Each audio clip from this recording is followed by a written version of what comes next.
Halo teman-teman semua, balik lagi bersama Story 3M dalam kelanjutan alur cerita manhwa yang berjudul Penyihir Jarak Dekat Terkuat.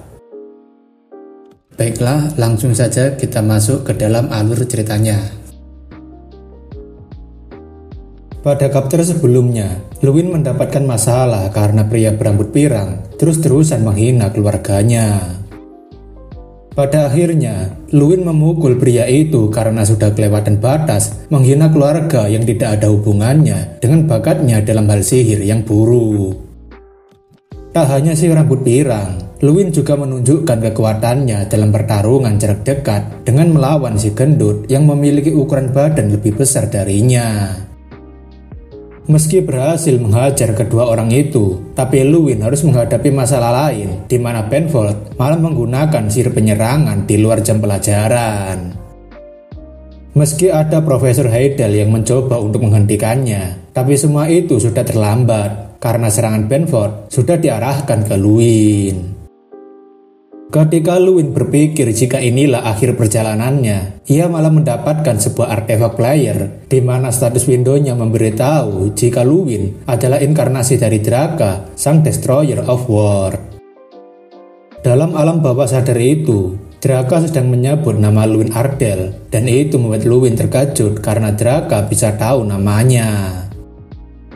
Namun sebelum mengerti apa yang ingin Draka sampaikan, Luin malah dibangunkan oleh Helen yang merupakan seorang healer kelas tinggi. Luin menanyakan dirinya sedang berada di mana, dan Helen mengatakan jika mereka sedang berada di ruang pemulihan, dan sebaiknya Luin terus berbaring untuk istirahat.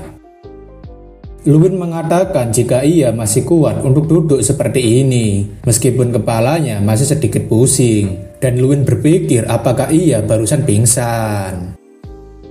Secara samar-samar juga, Luin masih memikirkan sosok Draka yang muncul di dalam mimpinya, terlebih kemunculan Draka seperti terlihat nyata. Luin menanyakan sudah berapa lama ia pingsan seperti ini, dan Helen mengatakan jika Luin sudah pingsan hampir seharian. Helen mengatakan Luin beruntung karena lukanya tidak lebih parah dari ini, karena berkat pertolongan dewa, dan Luin menanyakan apakah ia akan baik-baik saja sekarang. Helen mengatakan jika Luin masih harus melakukan pemeriksaan lebih lanjut, karena Luin terlihat terlalu sehat untuk seseorang yang terkena sambaran petir secara langsung. Ditambah lagi, Helen tidak melihat adanya cedera luka bakar hingga tidak ada organ yang rusak, dan itu membuat Luin jadi penasaran dengan hal itu juga. Luin sendiri tak percaya jika dirinya masih baik-baik saja setelah terkena petir secara langsung, padahal seharusnya sihir petir memiliki kekuatan yang menyeramkan untuk membakar seluruh tubuh dalam sekejap. Tak lama kemudian, Profesor Heidel mendatangi Luin karena ia memiliki pembicaraan khusus dengannya. Karena Profesor Heidel sudah datang, Helen mengatakan akan kembali untuk melihat hasil pemeriksaan lanjutannya, dan jika Luin ada keluhan, ia bisa memberitahunya. Karena sekarang sudah berdua, Profesor Heidel menanyakan bagaimana keadaan Luin sekarang, dan Luin mengatakan ia baik-baik saja. Heidel bersyukur karena Luin baik-baik saja, karena ia ingin memberitahu bahwa para profesor sudah melakukan rapat terkait dengan insiden tersebut. Heidel memberitahu jika Benfold telah diberhentikan akibat penggunaan sihir yang merugikan orang lain dengan niat membunuh, dan menyebarkan informasi palsu tentang kepala keluarga Ardell.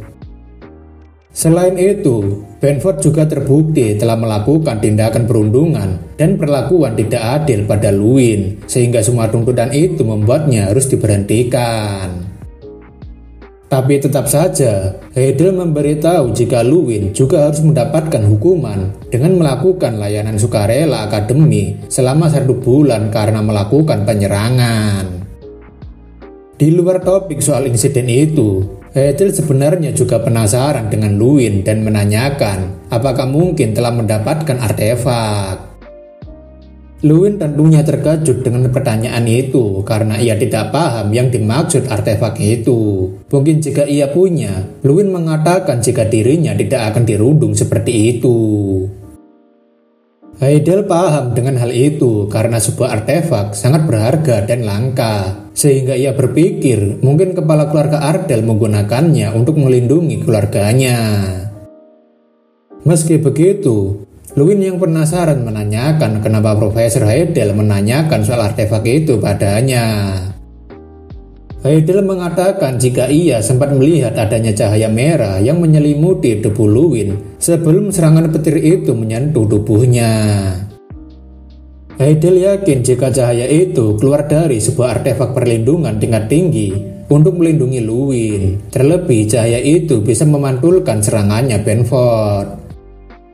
Luwin yang masih belum paham maksudnya tentunya tidak tahu dengan hal semacam itu karena ia selama ini tidak pernah memiliki artefak yang diberikan ayahnya. Namun berbicara tentang hal itu, Luwin jadinya teringat tentang status window yang muncul dan mungkin itu ada hubungannya dengan mimpi yang ia rasakan barusan. Luwin sepertinya menyangkal soal status window yang ia lihat dalam mimpi karena ia sampai sekarang tidak pernah memiliki sebuah artefak. Heidel sepertinya juga tidak ingin menanyakan soal itu lebih lanjut lagi dan ia ingin agar Luwin kembali istirahat, tapi dalam hati Luwin, ia sebenarnya masih kebingungan dengan apa yang barusan ia alami. Karena Profesor Heidel tidak mencoba menanyakan soal artefak itu lebih jauh, ia jadinya memikirkan apa yang sebenarnya Profesor pikirkan. Namun, ada satu hal yang membuat Luwin terus kepikiran tentang mimpi itu, di mana pengalaman yang ia alami terasa begitu nyata dibandingkan sebuah mimpi. Terlebih, suara aneh, artefak, Draka, Destroyer of World, dan Player membuatnya ingin mencari tahu tentang apa yang sebenarnya terjadi. Ketika Luwin teringat jika ada juga yang namanya status window, ia terkejut karena sebuah status window ternyata beneran muncul di hadapannya. Luwin yang terkejut dengan kemunculan status window secara tiba-tiba tentunya berteriak hingga membuat Helen mendatangi Luwin. Helen menanyakan apakah Luwin baik-baik saja atau ada masalah lain, dan Luwin mengatakan jika ia tiba-tiba melihat benda aneh yang mengambang di hadapannya. Luwin menanyakan apakah Helen juga bisa melihatnya, dan Helen mengatakan ia tidak mengerti maksudnya karena ia tidak melihat apapun di depan Luwin. Luwin hampir tidak percaya jika orang lain ternyata tidak bisa melihat status window yang dimilikinya, dan ia menyadari jika hanya dirinya lah yang bisa melihat status window ini. Luwin berpikir untuk membuat alasan yang masuk akal, dan Luwin mengatakan jika ia sepertinya salah lihat saja. Helen mengatakan jika itu tidak lucu, tapi ia ingin memberitahu bahwa hasil pemeriksaan Luwin adalah normal, jadi Luwin bisa kembali ke asramanya. Luwin rasa hari ini terlalu banyak kejadian tidak normal, mulai dari dirinya yang baik-baik saja setelah tersambar petir, sampai ia bertemu dengan pria bermata merah di angkasa. Selain itu, ia memiliki status window yang hanya bisa dilihat olehnya, dan di sana tertulis bahwa Luwin adalah inkarnasi dari Draka. Luwin berpikir, apakah mungkin artefak sihir bernama Draka telah berpindah ke dalam dirinya karena status window itu bisa muncul di hadapannya. Luwin yang melihat adanya misi untuk menendang dan meninju tentunya berpikir jika itu adalah sebuah misi yang berkaitan dengan strength dan tidak ada hubungannya dengan seorang mage.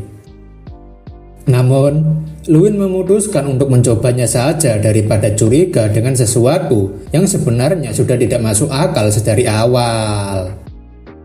Luwin kemudian mencoba untuk melakukan beberapa pukulan dan terlihat jika progres misinya mulai ada peningkatan. Luwin paham dengan misi sederhana seperti ini dan ia yakin bahwa dirinya akan bisa dengan mudah mencapai target 100 pukulan dan tendangan. Namun ketika Luwin mencoba memukul lagi, tampaknya progres misi yang harusnya bertambah menjadi 3, tapi malahan tidak bertambah sama sekali. Karena progresnya tidak bertambah setelah ia memukul dengan asal-asalan, Luwin paham jika gerakan yang salah tidak akan dihitung dalam misi.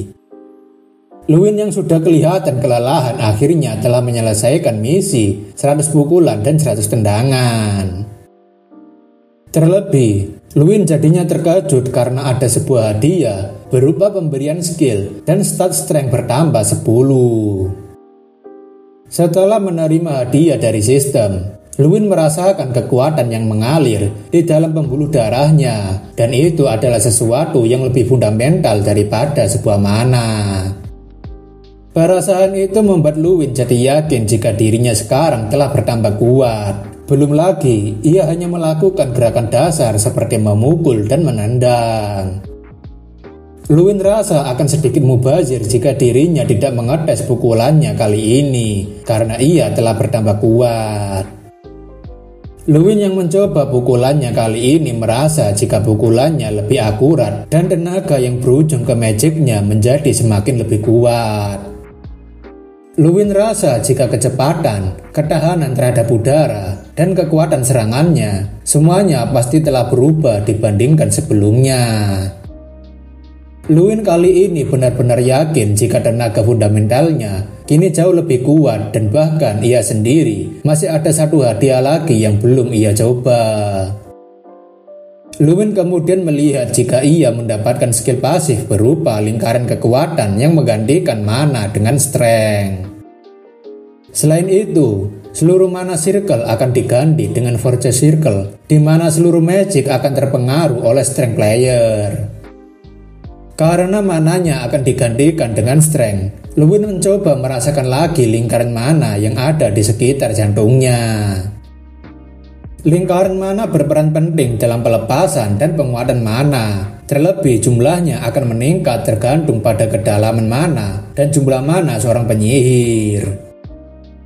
Luwin sendiri memiliki 4 lingkaran mana, dan itu jauh lebih banyak dibandingkan anak-anak lain seumurannya. Tapi karena penyakit mana evocation membuatnya seperti tidak memiliki sama sekali. Setelah diperiksa sendiri, Luwin terkejut karena mana circle miliknya sudah hilang dan digantikan dengan tenaga yang berputar dengan menggila. Luwin sekarang paham jika lingkaran mana yang selama ini ia gunakan kini telah berubah menjadi force circle. Setahu Luwin, tidak mungkin ada seorang penyihir yang tidak menggunakan mana circle. Jadi ia berpikir, apakah mungkin lingkaran baru yang ia dapatkan bisa menggantikan mana circle? Menyadari hal itu, Luwin berpikir mungkin saja hidupnya sebagai seorang penyihir akan berakhir jika sudah tidak bisa menggunakan sihir lagi. Namun, Luwin tidak ingin berputus asa lagi karena masih terlalu cepat untuk merasa gelisah, dan sebaiknya ia mencoba untuk menggunakan sihir saja. Luwin kemudian mencoba menggunakan sihir bola api, dan Luwin sangat terkejut karena ia bisa membuat bola api begitu cepat dibandingkan dengan biasanya. Terlebih, Luwin menyadari jika kekuatan bola api yang ia buat kali ini memiliki kekuatan yang lebih kuat juga. Belum lagi, Luwin menyadari jika bola api yang baru saja ia buat juga memiliki ukuran yang tidak seperti bola api yang biasanya ia gunakan. Luwin akhirnya paham jika inilah kekuatan yang dimiliki oleh sebuah artefak, di mana ia sekarang bisa menjadi lebih kuat dibandingkan seorang mage biasanya.